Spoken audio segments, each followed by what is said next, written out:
Mi nombre es Jaime García y quiero contarles una historia. En el año 2005, yo vengo de Barranquilla, Colombia, allá en Sudamérica. En el año 2005 yo estaba pastoreando, era el pastor presidente de una iglesia grande, significativamente grande. Teníamos aproximadamente unas 5,000 personas. Era un ministerio que estaba creciendo muchísimo. Teníamos 5 servicios durante el fin de semana. Había mucha vida, había mucho gozo, mucho ímpetu, me acuerdo. Y no solamente eso, sino que estaban naciendo nuevas iglesias.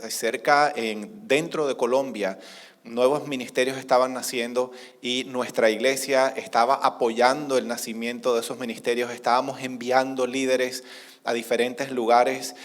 Había muchas invitaciones, me acuerdo también, que me hacían, de alguna manera ya tener 5,000 personas en una iglesia en Colombia en el año 2004 significaba que ya cierta reputación había.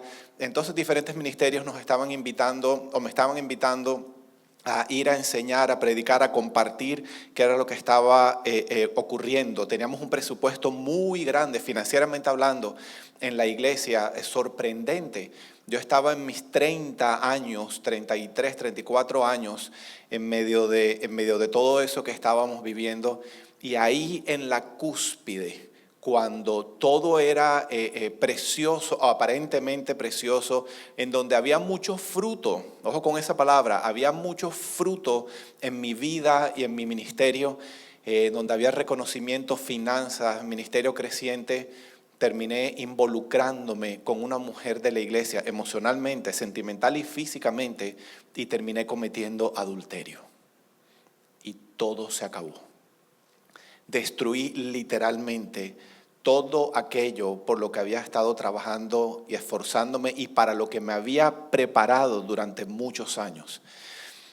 Mi esposa casi muere del dolor, terminé abandonando a mis 2 hijas en ese momento también.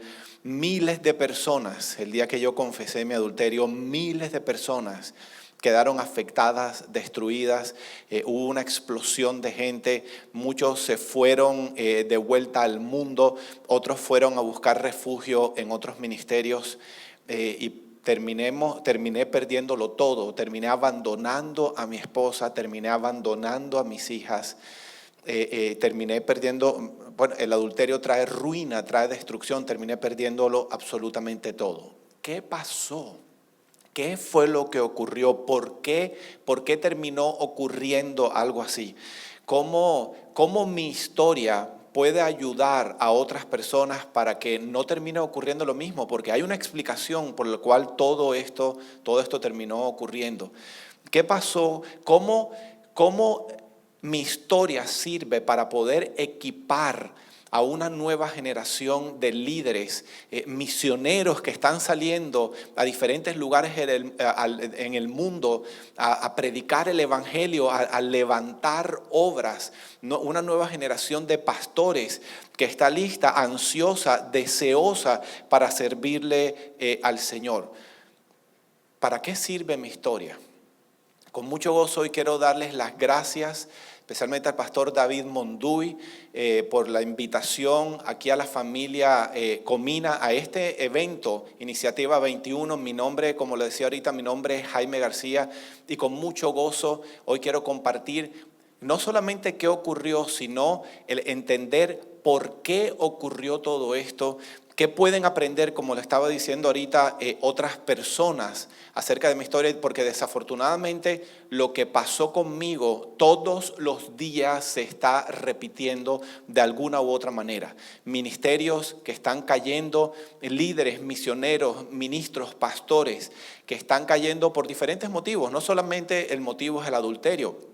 Otros quedan exhaustos, quemados, tiran la toalla, abandonan el arado y vuelven a sus sitios de origen. ¿Por qué está ocurriendo todo eso? Porque hay diferentes tipos de corrupciones financieras, sexuales, que terminan causando este tipo de desastres que desafortunadamente, como repito, están a la vuelta de la esquina.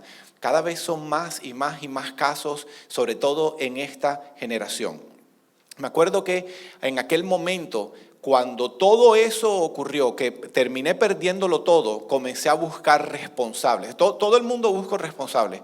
Y me acuerdo que, por supuesto, de manera inmadura, porque no hay otra manera de explicar esto, de manera supremamente inmadura, responsabilicé a todas las personas que estaban a mi alrededor.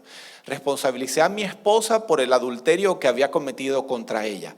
Recuerdo que culpé a mi pastor por X y motivo, cualquier situación que se me ocurrió en ese momento. Culpé a mi familia, responsabilicé a mis papás, responsabilicé a los 5,000 miembros de la iglesia.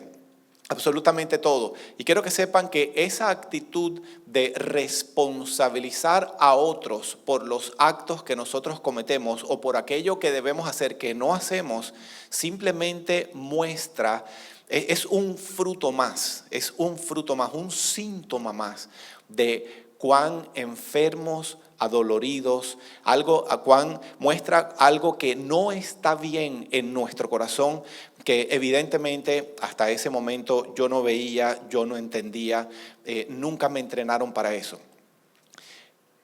En este ministerio del que yo vengo, y creo que es algo muy común lo que voy a compartir ahora, en este ministerio del que yo vengo, nos estábamos muy preocupados permanentemente por algo que llamábamos el fruto. Y podíamos medir y leíamos, porque la Biblia dice que por sus frutos lo conoceréis. Entonces me acuerdo que mi preocupación, aquello que yo consideraba fruto, era ver cómo el ministerio seguía creciendo, cómo los números seguían aumentando, cómo financieramente hablando, la cantidad de personas que nos acompañaban durante los fines de semana a la iglesia, los grupos pequeños, grupos en casa que teníamos también, cada vez que comenzábamos un nuevo servicio, porque no cabía la gente en los servicios anteriores, era una victoria y estaba considerando que el fruto estaba demostrando que todo estaba absolutamente bien y que Dios estaba feliz con lo que estaba ocurriendo.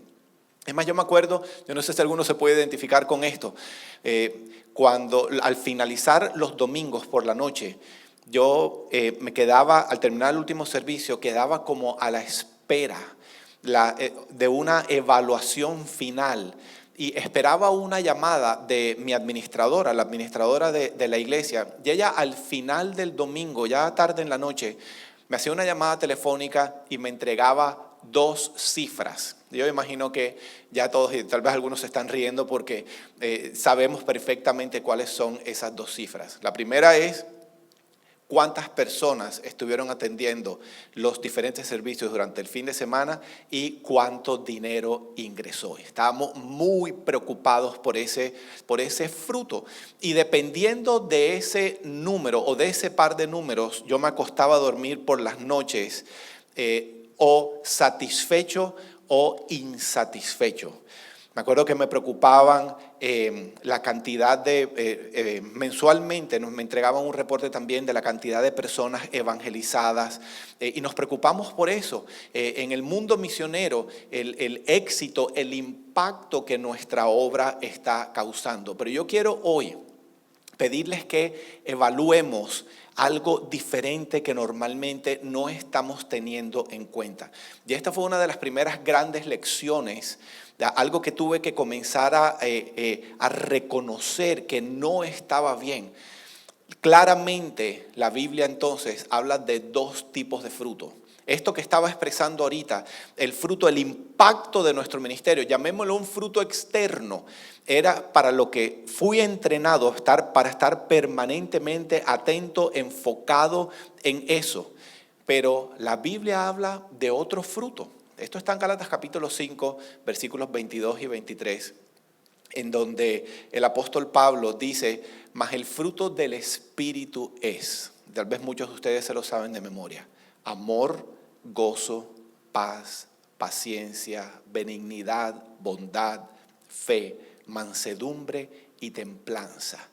Un fruto que aparentemente es diferente, aparentemente no tiene nada que ver, evidentemente es diferente a ese fruto en el que yo estaba enfocado, en el que la mayoría de ministros, líderes, pastores que yo conozco tienden a enfocarse, pero ¿qué hay del amor? que hay de la paz, que hay del gozo y las diferentes manifestaciones de esto que acabo de compartir, que se llama el fruto del Espíritu. Yo estoy convencido, porque eso lo comencé a aprender y comencé a vivirlo ya me voy a adelantar un poquito de la historia, a partir del año 2006. Y pude entender que cuando el fruto interno, el fruto del Espíritu, comienza a manifestarse en mi vida, cuando mi preocupación es cuidar la manifestación de ese fruto, lo demás tiende a ocurrir de manera natural. Simplemente ocurre. Cuando hay una persona en la que esa persona emite, despide el fruto del Espíritu, cuando el amor de Dios está dentro, lo está viviendo, es real, esa es la palabra que estaba buscando, es real dentro de esa persona, cuando hay paz, cuando hay gozo, cuando una persona tiene dominio propio, somos imanes, o esa persona es un imán que atrae a otras personas, por lo tanto, habrá éxito en absolutamente todo lo que hace. Bueno, resulta que yo nunca le presté atención a eso y simplemente fui entrenado, aún antes de convertirme en pastor. Yo soy ingeniero civil y vengo de una casa en donde aprendí de mi papá que hay que trabajar de domingo a domingo y crecí con unas ganas de que iba a conquistar el mundo, con un ímpetu impresionante, con unas fuerzas muy grandes y me preparé para lograrlo, no solamente como ingeniero, sino después en el ministerio. Entonces, ¿qué terminó ocurriendo? Terminé destruyéndolo absolutamente todo. Me acuerdo que en el año 2005 llegué al final de mi camino, terminé como el fruto del Espíritu no era real en mí y estaba enfocado en lo otro, estaba entonces forzando muchas cosas. Terminé esto que se llama el final de mi camino.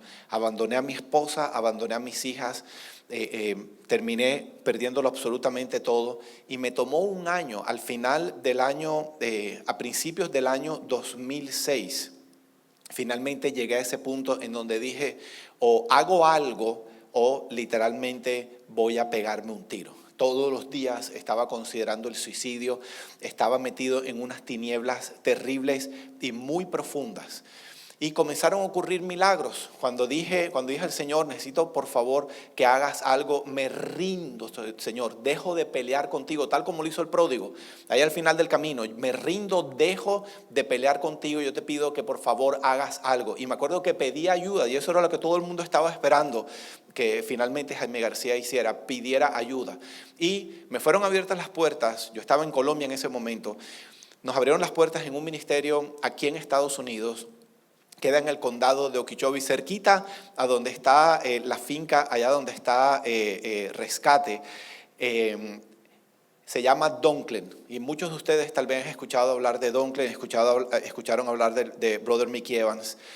Mi esposa, cuando me aceptaron en ese ministerio, mi esposa dijo, yo me voy contigo para los Estados Unidos y terminamos viniéndonos, mi esposa, mis dos hijas y yo.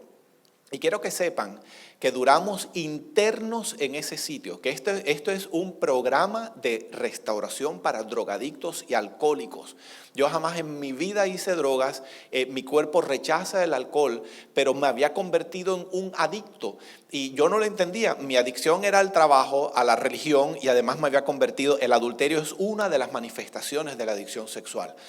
Y durante 2 años y medio, estuvimos internos en ese sitio, dedicados exclusivamente a enfrentar y resolver todo eso que estaba en mi corazón.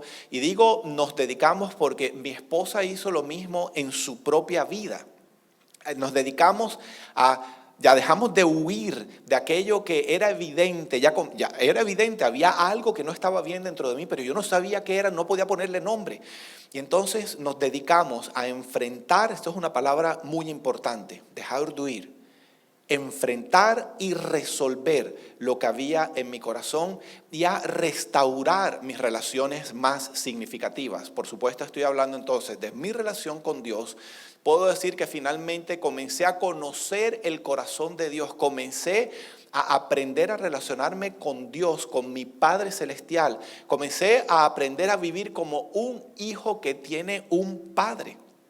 Y durante ese tiempo finalmente entendí qué era lo que había pasado conmigo, qué era lo que había hecho que Jaime García se hubiera convertido en alguien tan egoísta. Y esta es una palabra muy importante, egoísta, porque yo tenía que ser muy egoísta e inmaduro para haber pretendido buscar la satisfacción de mis necesidades o buscar satisfacer mis caprichos basado esa satisfacción en la destrucción de mi propia familia, en la destrucción de miles de personas. Yo fui, y eso lo puedo hablar hoy con la frente en alto, porque ya Dios ha sanado mi corazón, el Señor me perdonó, mi esposa me perdonó, muchas personas me han perdonado, tuve que perdonarme a mí mismo. Y hoy puedo decir que sí, la verdad es que yo fui un instrumento que permití que el reino de las tinieblas, que el mismo diablo se burlara de la iglesia de Jesucristo. Y tuve que lidiar durante años con esa realidad para poder resolverla en mi corazón. Y hoy les estoy diciendo que si de alguna manera han vivido algún tipo de fracaso o matrimonial o en su paternidad o ministerial, financiero, hoy yo estoy aquí diciéndoles que sí hay esperanza. Cuando nos rendimos al Señor y le permitimos que trabaje en nuestro corazón, cualquier cosa es posible, cualquier cosa es posible. Entonces, ¿qué fue lo que aprendí, lo que conocí acerca de mí y cómo lo resolví? Como dije ahorita, era tiempo, y eso fue lo que comenzamos a hacer desde el día número 1 durante ese tiempo de restauración, era tiempo de dejar de ignorar lo que había ocurrido en mi vida y finalmente enfrentarlo y resolverlo. Y por supuesto, como muchos se pueden imaginar, todo se remontaba a mi niñez. Yo viví una serie de situaciones y fíjense, no fueron unas situaciones extremadamente traumáticas. Yo crecí en mi casa con mi papá, con mi mamá, con mis hermanas. Era un hogar no cristiano, ¿verdad? Pero aún dentro de los parámetros del mundo, fue una familia bastante estable en donde mis papás estuvieron. Mis papás me proveyeron lo mejor que tuvieron, en sus mejores intenciones. Por supuesto que no fue suficiente, pero situaciones aprendí que no estuvieron bien. Tuve que dedicarme a esto, a estudiar qué era lo que había pasado dentro de mi corazón.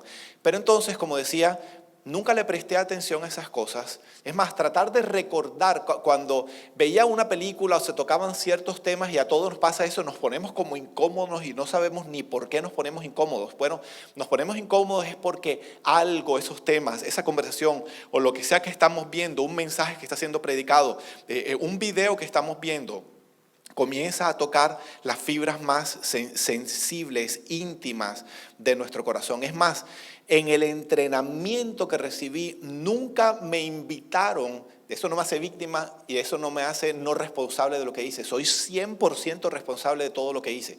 Pero la verdad es que hasta ese momento, todo el entrenamiento que recibí no tuvo nada que ver el enfocarme en investigar ¿qué era eso que había quedado en mi corazón, en mi alma, como resultado de esas situaciones difíciles que había vivido? Para los que conocen del tema, que en ese momento yo no conocía el tema, yo tenía síntomas evidentes de que algo no estaba bien, ¿verdad? Yo no podía ver esos síntomas, es más, en el entorno en el que yo me veía, nadie conocía esos síntomas, pero los que saben, los que tienen el llamado a la sanidad, los que realmente tenían discernimiento, tenían una relación con Dios y tenían un llamado a esto de la restauración, lo podían ver. Y uno de esos que lo vio, esos síntomas en mí, fue Brother Mickey Evans. Me acuerdo que Brother Mickey, el fundador de Donkland, él viajó a Colombia en varias oportunidades. Y cuando tuve la oportunidad de conocerlo, yo todavía era pastor de la iglesia. Aparentemente hasta ese momento todo estaba súper bien. Pero Brother Mickey me decía, Jaime, vamos a caminar. Y en medio de esas caminatas él me ponía a hablar y evidentemente de lo que había en mi corazón salía por mi boca. Y yo le decía, prácticamente mis palabras no dichas es, yo voy a conquistar el mundo para Jesucristo. Y él me decía, llevas un ímpetu muy fuerte y me acuerdo que se atrevió a decirme, si tú sigues caminando por este camino lo vas a terminar perdiendo todo. Yo le decía, ¿este señor de qué está hablando? Y me decía, tienes que parar, te invito a que viajes conmigo a los Estados Unidos o que viajes cuando quieras. Regálate una semana, 15 días, un mes para bajar la velocidad. Y él me decía, Jaime, solamente cuando estamos quietos podemos reconocer realmente a Dios en nuestra vida. Eso lo dice la palabra, estad quietos y reconoced que yo soy Dios. Y él me decía, entre más afanado andas, más de tu cuenta estás. Entre más bajas la velocidad y frenas, más puedes reconocer a Dios. Has logrado muchas cosas en tus fuerzas. Y el reino de las tinieblas, cuando no puede detener algo, lo que hace es que pisa el acelerador, porque al final, de igual manera, va a haber destrucción. Y yo me acuerdo que yo le decía, brother Mickey, no tengo tiempo para parar. En este momento de mi vida no tengo tiempo para parar. Así que una vez más y durante años ignoré, una y otra vez terminé ignorando las invitaciones que el anciano de Dios, que podía ver lo que yo no podía ver, me hizo durante tanto tiempo. Entonces, una vez más, yo me había convertido, no lo sabía, en una bomba de tiempo. Estaba ticking permanentemente. Nadie podía oírlo, yo tampoco podía oír el reloj, pero como la formación que tuve fue netamente ministerial, teológica, me enseñaron, conocí sobre los principios del reino de Dios, la importancia de la reproducción, importancia de multiplicarnos, conocí los principios de vida, pero todo aquello que estaba dentro de mi corazón, y sé que parezco un disco rayado porque normalmente no nos interesa lidiar con estas cosas.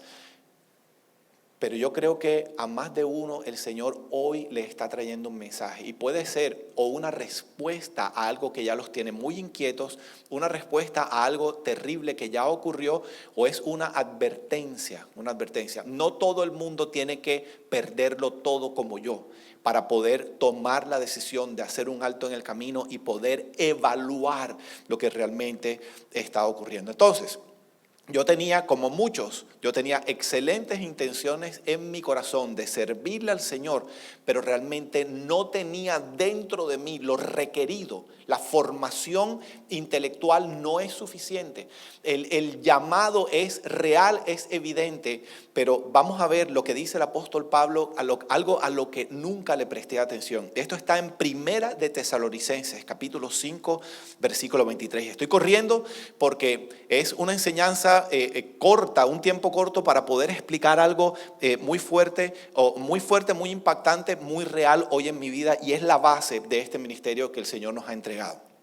Primera de Tesalonicenses capítulo 5 versículo 23 dice el apóstol Pablo, y que el mismo Dios de paz los santifica a ustedes por completo. Y dice, y que todo vuestro ser,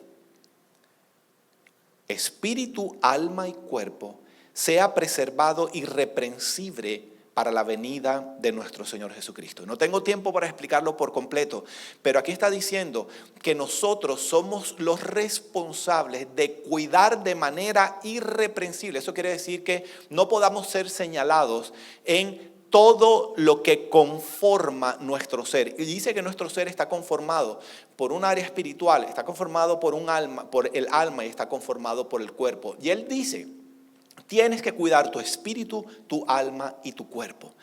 Y aquí vino la primera gran explicación de por qué yo terminé haciendo lo que hice.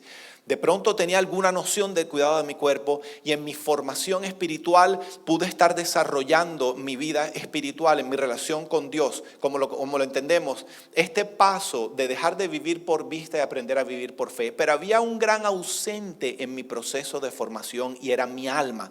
Y lo enseñamos, nuestra alma está conformada por nuestra mente, por nuestra voluntad y por nuestras emociones.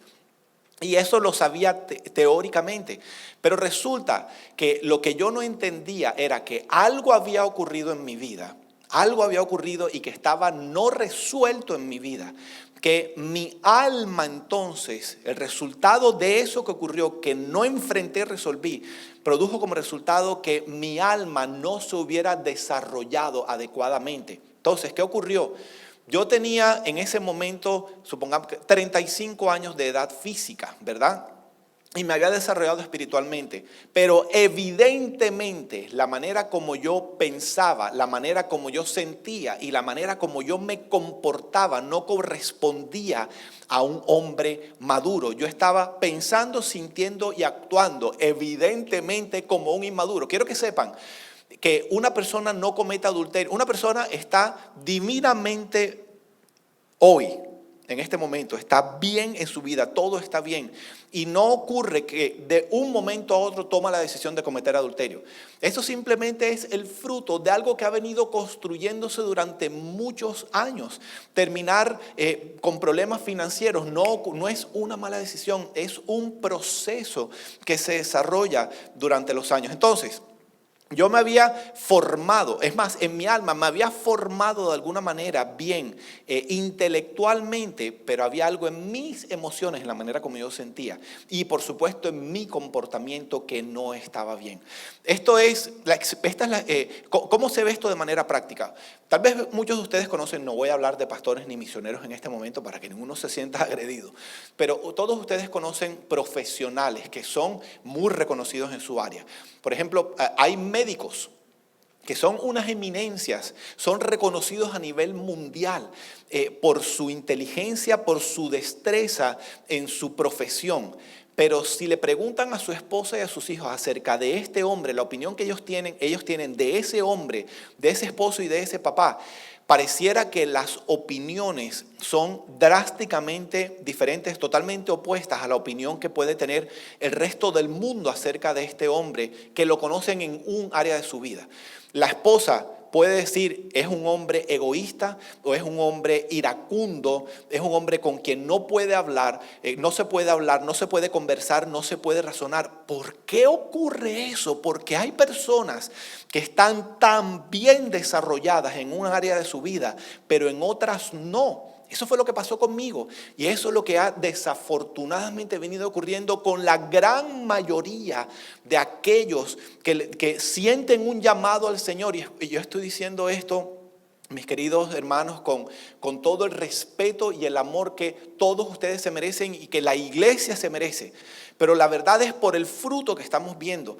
El énfasis en la formación está siendo intelectual. Como decía, hay un llamado, hay una preparación, pero hay áreas con las que no estamos lidiando. Entonces estamos siendo enviados. Yo fui enviado y he enviado personas a servirle al Señor con unas áreas en las que están evidentemente muy débiles y por esa debilidad van a terminar entonces cometiendo errores terribles. Y quiero explicar en unos minutos qué fue lo que pasó conmigo y por qué es tan importante esto. Todos los seres humanos, hemos nacido con una necesidad, esto es diseño de Dios, una necesidad básica, fundamental, que es experimentar algo que se llama amor y cuidado incondicional.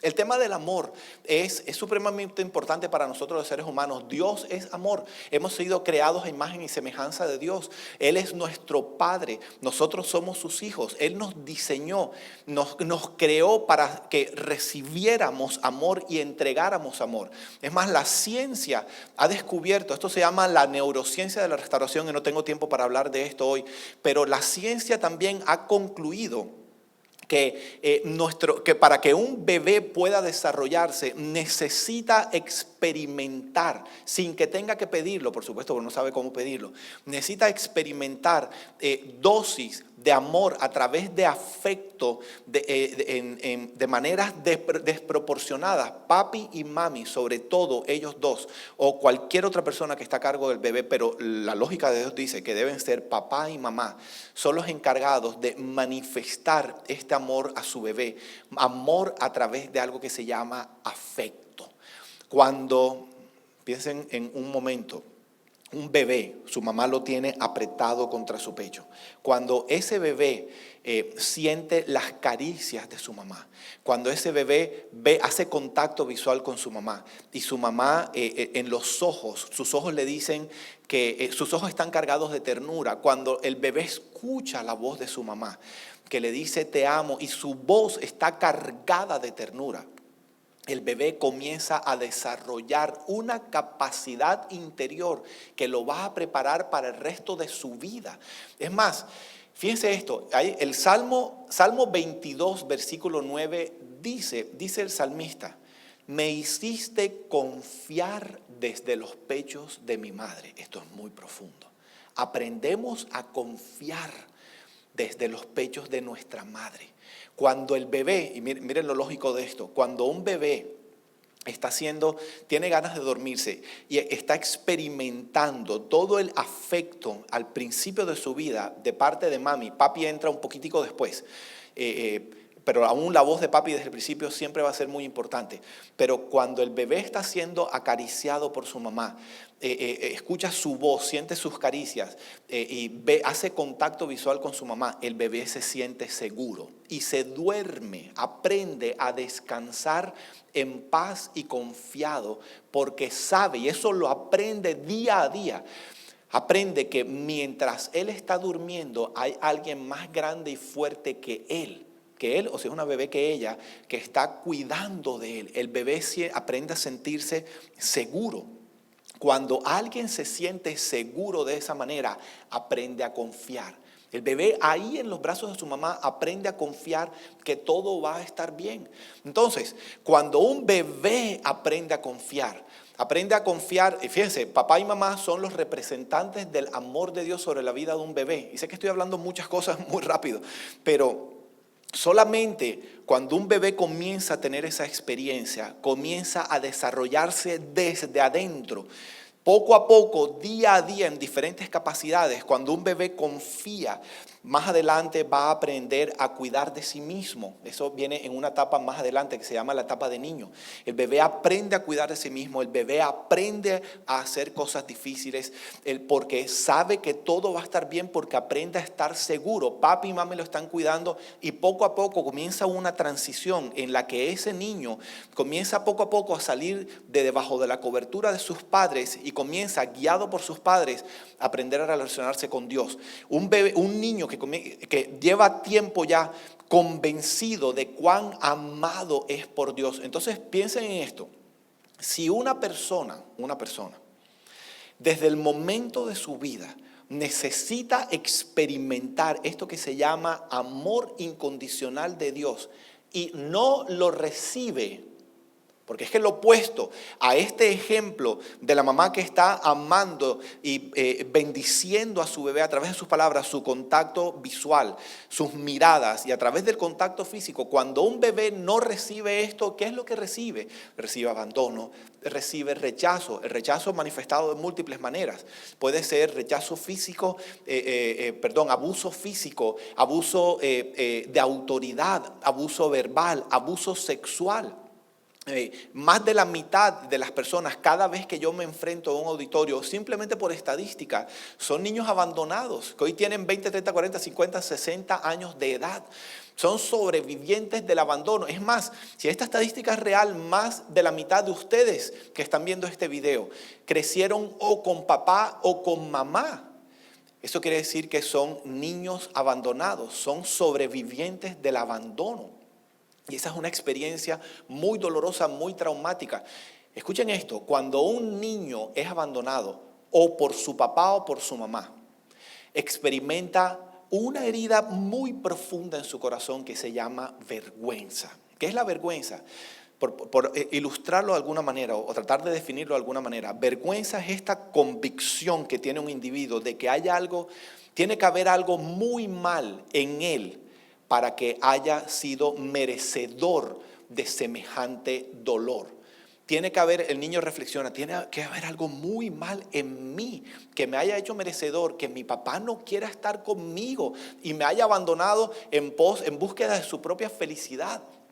Entonces, si un bebé no experimenta amor y cuidado incondicional a través de caricias y de afecto, como le estaba diciendo, sino que experimenta lo opuesto de esto que se llama rechazo, abandono, abuso, no crece estable, no crece habiendo aprendido a confiar o aprendiendo a confiar, no se siente seguro en quién es, en el amor de Dios, por lo tanto no puede desarrollar bien su identidad y está con ese vacío tan grande dentro de él y además se le suma la vergüenza de que hay algo que no está bien.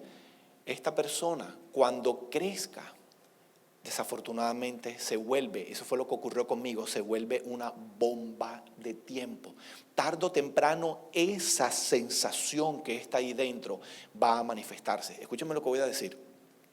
Si la necesidad básica fundamental de todos los seres humanos es experimentar amor y cuidado incondicional, y ese ser humano, ese bebé, no lo experimenta, escúcheme, hasta que hasta que logra esa experiencia, buscar amor, aceptación, cuidado incondicional, se convertirá en el proyecto más grande y más importante de su vida.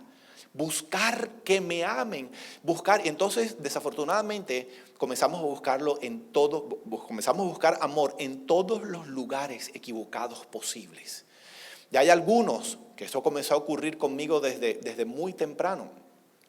Recibí yo muy pocos te amo y muy pocas caricias de parte de mi mamá. Y mi mamá siempre estuvo conmigo. Yo sé que mi mamá me ama, pero ella tuvo problemas para expresarme eso. Ustedes no se pueden imaginar lo que yo experimenté a mis 12 años. La primera vez que una mujer, porque así la veía yo, era una niña de 12 o 13 años también, me sonrió, me dijo unas palabras lindas y me acarició. Yo dije, esta es la respuesta a todos mis problemas. El asunto es que por ahí jamás el vacío del amor producido por mamá va a ser lleno. Escúchame, esto rapidito lo voy a decir, un paréntesis cortico. Si papá y mamá son los representantes del amor de Dios para la vida, sobre la vida de los hijos, y papá y mamá no son buenos representantes y no proveen ese amor, el niño sale de debajo de la cobertura de sus padres creyendo que, por ejemplo, otro ser humano le puede llenar ese vacío de amor. No. Si papá y mamá no llenaron ese vacío de amor que viene de Dios a través de ellos, ya no habrá ningún otro ser humano que lo pueda proveer. Estamos hablando del amor de Dios, del amor de un padre, el amor de una madre. El único que lo va a proveer, el único que va a poder llenar ese vacío es Dios, nuestro Padre Celestial. Pero como no sabemos eso, entonces comenzamos a buscar por todas partes, por todas partes. Yo desarrollé entonces esto que se llama una adicción sexual. Yo vivía permanentemente en mi vida. Era buscando cómo obtener miradas, cómo obtener palabras, cómo obtener abrazos, reconocimiento de una mujer. Estaba buscando a mi mamá en todas las mujeres y nunca, por ahí no es, nunca voy a terminar siendo satisfecho. Pero no solamente las mujeres, en mi caso, o los hombres para las mujeres, o el caso del homosexualismo. En la parte de la distorsión sexual, el pecado sexual, esa no es la única opción. El buscar reconocimiento. Yo me acuerdo la primera vez que yo me subí a una tarima a predicar en la iglesia. Yo no fui el fundador de esa iglesia en la que me terminé convirtiendo en el pastor presidente. Yo no fui el fundador. Yo heredé esa iglesia. Yo me formé como líder y después terminé siendo el sucesor del fundador. Yo me acuerdo la primera vez que el que fue mi pastor me invitó a predicar. Yo me acuerdo el impacto que yo tuve, porque esa es la primera vez que yo había hablado en público. El impacto que hubo en mí cuando las personas me aplaudían cuando yo hablé.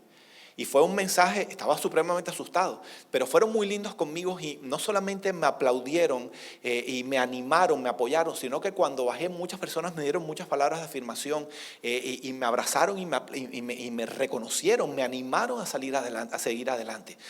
Y yo dije, esto una vez más, uno lo hace de manera consciente, pero el reconocimiento de muchas personas pareciera también que pudiera ser la respuesta a este vacío que tengo por dentro, este sentido de insatisfacción.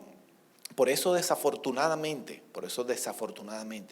el ministerio cristiano o cualquier otro tipo de ministerio, todo lo que tiene que ver con personas, con logros, el impactar otras vidas termina siendo, escúchame por favor, y les pido que con madurez, reciban esto porque lo estoy diciendo desde lo profundo de mi corazón y con mucho respeto.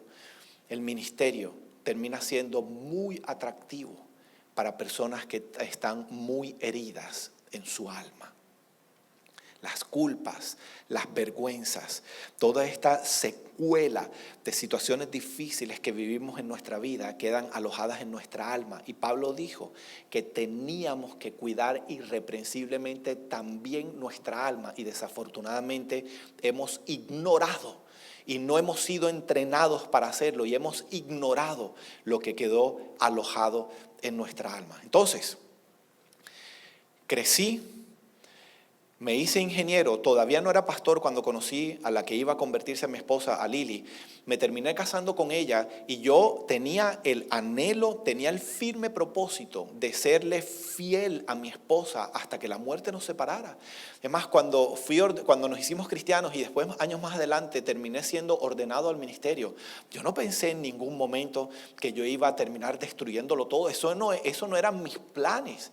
Pero el estar buscando la llenura de esa cantidad de vacíos con las que crecí, hicieron de mí, esa búsqueda hizo de mí una persona supremamente egoísta. Cuando pensamos en egoísmo, no es únicamente decir que yo quiero el pedazo de carne más grande, a ti te voy a dar el más chiquito, o me voy a comprar la mejor ropa para mí y a ti te voy a comprar algo más económico, o quiero la mejor silla para mí y tú ves a ver dónde te vas a sentar. Ese es un tipo de egoísmo. Aquí estamos hablando de que el proyecto más importante en mi vida era encontrar, yo no podía ponerle nombre, pero era encontrar esto que se llamaba amor incondicional. Necesitaba llenar un vacío en mi corazón que tenía la forma de Dios. Solamente Dios lo podía llenar.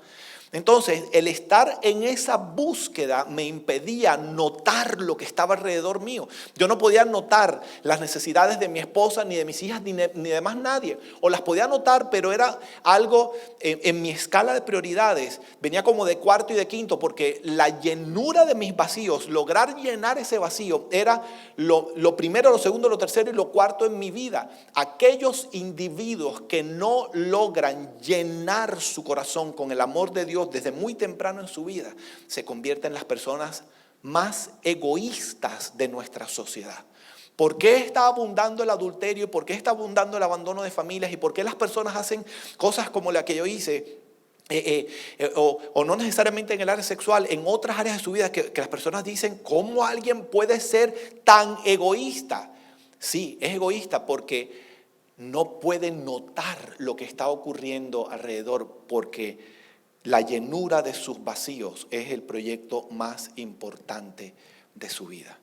De a partir del año 2006, y esto fue un alto obligado, a partir del año 2006, duré 2 años y medio dedicado a entender, por supuesto de la mano del Señor, en un tiempo de sanidad interior, sanidad de mi alma, entender qué era lo que había ocurrido conmigo.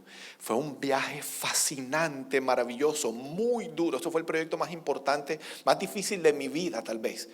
El poder caminar de la mano con el Señor y poder reconocer, yo soy un niño que vivió esto y esto y esto y esto, y entender cómo eso que había vivido, bueno o malo, me afectó hasta el día, hasta ese momento presente, y cómo se conectaba una cosa con la otra, cómo esos vacíos me habían llevado a convertirme en alguien tan egoísta, que me había atrevido a abandonar a mi esposa. Entonces, tuve que enfrentar gigantes. Tuve que aprender a hacerme vulnerable. Qué palabra tan dura esa para mí. Yo era hermético en mi corazón. Yo no quería que nadie supiera ni siquiera cómo me estaba sintiendo en ningún momento. A mí yo odiaba que me preguntaban qué estás pensando, qué estás sintiendo, por qué estás triste. ¿Estás triste? A mí no me gustaba que me preguntaran de eso. Porque evidentemente comenzaban a tocar fibras. Era algo para lo cual yo no estaba preparado, pero el Señor me convenció. El Señor conquistó mi corazón y me proveyó la suficiente seguridad para ir. Y eso no lo hago únicamente con Él. Necesité de un grupo de personas que caminara, una familia que caminara conmigo, y caminamos juntos para enfrentar, ubicar, entender, detectar, concluir qué fue lo que ocurrió y resolverlo. Y ahí tenemos todo en nuestra relación con Dios. Y a través del cuerpo de Cristo, de maneras específicas, tenemos todo lo que necesitamos para poderlo resolver. Así que, mi querida familia, estoy convencido que Dios quiere hacer algo. Hay una carga en la iglesia. Estamos viendo lo que está ocurriendo alrededor. Hay una carga, sabemos que hay algo, hay un faltante. Estamos enviando personas a servirle al Señor con falencias muy grandes que no se notan necesariamente. Pero tarde o temprano, como le digo, tarde o temprano, lo estamos viendo todos los días, tarde o temprano, esos huecos, esas necesidades no resueltas, finalmente van a motivar a alguien a tomar decisiones que jamás en su vida pensó que fuera capaz de tomar. Así que yo quiero invitarlos a considerar cada uno en medio de lo que está. No todo el mundo, como decía, no todo el mundo tiene que perderlo todo para poder llegar a concluir, necesito ayuda. Pero sí a comenzar a reconocer, a comenzar a considerar, Señor, hay algo que no está bien en mí. Muchas personas, tengo algo que quiero decir, tendemos a ponernos máscaras. Sabemos que hay algo que no está bien en nosotros, pero tenemos esta necesidad de demostrarle a los demás que somos más capaces de lo que realmente somos más espirituales de lo que realmente somos. Tenemos esta necesidad de impactar o de impresionar a los demás con algo que realmente no somos. No es que queremos mostrar que somos un poquito mejores, no, mostramos algo que realmente no es real dentro de nosotros. ¿Y hasta cuándo vamos a vivir de esa manera? Finalmente, dice la palabra de Dios que tarde o temprano todas las cosas van a terminar saliendo a la luz. Ya hay algunos que proclaman a los cuatro vientos que tienen una relación maravillosa con Dios y en el fondo de su corazón están muy heridos, están resentidos con Dios y su misma religiosidad les impide reconocerlo. Algo terrible ocurrió que Dios permitió en su soberanía que ocurriera. Pero no han lidiado con eso. Y allá en el fondo, en el cuarto, en un rincón, el cuarto de San Alejo, como decimos en Colombia, del corazón, está esa verdad. Dios, ¿por qué permitiste que yo viviera esto? O que le pegaran a mi mamá, o que alguien muriera. Mi esposa tuvo una pérdida muy grande, muy chiquita. Su hermano mayor murió de cáncer y ella no lo pudo entender. Y ya éramos pastores y evidentemente o aparentemente ella también tenía una relación maravillosa con Dios, pero muy profundo en su corazón. Tuvo que reconocer finalmente que estaba resentida con el Señor y la relación maravillosa que ella decía que tenía con Dios era realmente una relación bastante distante. Pero hoy, lo que hoy estamos viviendo, el habernos permitido este tiempo, no solamente entonces me ha llevado al enfrentar y resolver. Tuve la bendición de poder entonces caminar un camino para desatrasarme en mi proceso de madurez. Hoy puedo decir que, a pesar de que no soy una persona perfecta, hoy puedo decir que hoy pienso, siento y actúo más maduramente que en el momento que cometí adulterio. Por supuesto que hiero a las personas que están alrededor mío y otras personas me hieren a mí, pero si comparamos con la manera como yo hería antes, definitivamente hoy, se lo podemos preguntar a mi esposa, hoy hiero menos, hoy la hiero menos a ella, hoy soy menos egoísta y ese es el resultado de un proceso de sanidad y restauración. Así que, mis queridos hermanos, quiero concluir, y tengo mucha emoción en mi corazón, hoy quiero concluir haciéndoles una invitación a considerar, yo no los conozco, pero a comenzar a considerar que es tiempo de comenzar a hacernos vulnerables, comenzar a reconocer delante de Dios y delante de otras personas. Yo tuve que mostrarme a mí mismo, mostrarle a Dios. Y él ya lo conocía, pero atreverme a mostrarle también a otras personas quién era Jaime García realmente. Explicar, entender por qué cuando vino una mujer cerca a mí, porque yo era tan vulnerable a la afirmación de una mujer. Eso no ocurrió en ese momento. Por eso, porque era tan vulnerable, terminé entonces cometiendo pecado sexual. ¿Qué había pasado en mí? Y tuve que exponerla a otras personas a medida que el Señor me iba guiando en el proceso de esto. Tuve que atreverme, fíjense, a experimentar amor incondicional significa que a pesar de todo lo malo que yo pueda ser o haber hecho, a pesar de eso, recibo amor. Eso es incondicional. Entonces cuando aprendí que tenía que venir delante de Dios siendo 100% honesto, brutalmente honesto, no a aparentarle absolutamente nada, sino reconociendo: Señor, estoy de pelea contigo, Señor, no te creo, Señor, tengo una crisis de fe, ¿cómo permitiste?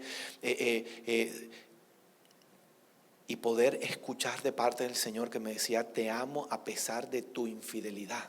Cuando me atrevía a hablarle a un grupo de hombres y yo temía que me iban a rechazar cuando escucharan lo que yo tenía para decir, me acuerdo que comencé a soltar algunas cosas y me puse así como: vamos a ver qué me dicen, temiendo lo peor, temiendo rechazo. Eso era lo que yo tanto temía.